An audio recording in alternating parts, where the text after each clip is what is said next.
Well, I gotta tell you, I was not expecting this. I mean, last time I played a Mario and Sonic Olympic game, it was the 3DS version of London 2012.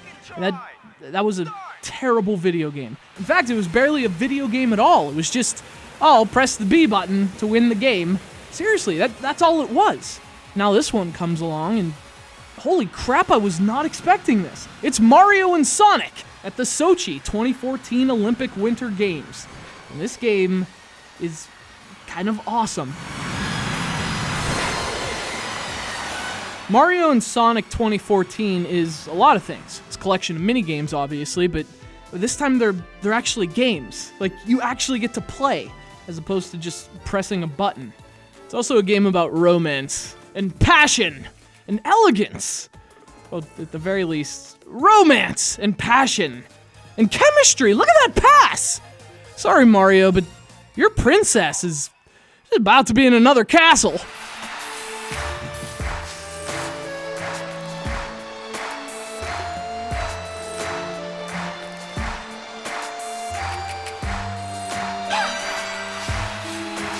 First things first, though, can't play this game unless you have a controller from the prior system.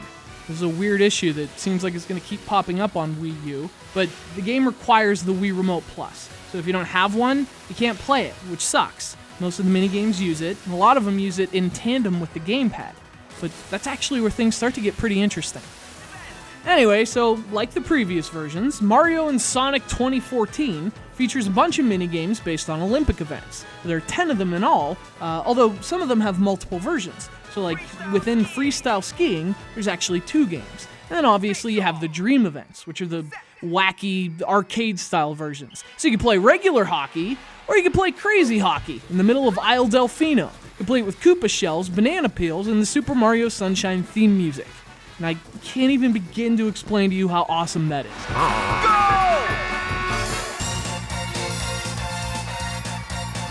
You know what else is awesome? How hectic it is to play this game. And I don't mean hectic like, oh, the gameplay is so hectic. I mean like physically playing it. Take the Biathlon, for example. You are physically switching between controllers in the middle of the game. So you use the remotes to ski, right? But then you have to grab the gamepad for the shooting part. And the best part? In multiplayer, the first person to get to the shooting range gets to use the gamepad, which gives you a massive advantage. The game even advises you to put it somewhere where everyone can reach it. So you have people frantically racing to get to the range, and then climbing over each other to grab the gamepad. And that's just multiplayer gold. Now, it's not something you can explain very well, which is one of the Wii U's problems, but the whole dual controller thing, asymmetrical gameplay, it's just so unique.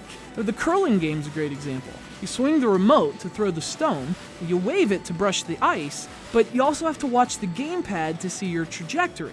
Not only that, but you also use the gamepad before the throw to plan out your approach. Again, it's complicated at first, it's a weird idea, but when it works and when you finally understand it, it's a totally unique experience, and it's awesome for multiplayer. The gamepad has other uses too. In fact, when it's not used in-game, it has a little television show running, like Toad is hosting Olympic coverage. And there's also a menu you can access with all kinds of cool functionality. It has stats, unlockables, achievements. The gamepad's always busy with something, even when the minigames aren't actually using it. So even though you're playing much of it with a Wii Remote, the game actually does a tremendous job showing off all the weird concepts that define the Wii U.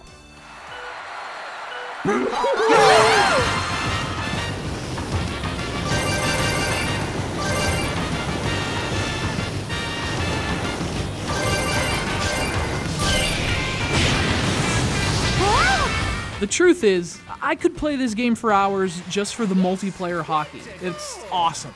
The game's obviously not as good when you're playing alone, but that's the case with any minigame collection. At least this one has minigames that are deep and playable enough that even when you are alone, they're still kind of fun. Honestly, it's not all that different from Mario and Sonic's 2010 winter version, but it's better. The games are more fun, the graphics are nicer, there's some online modes, the motion controls are way better, and you can maybe pursue a romance decades in the making, or whatever. It's Mario and Sonic at the Sochi 2014 Olympic Winter Games. This part I did expect!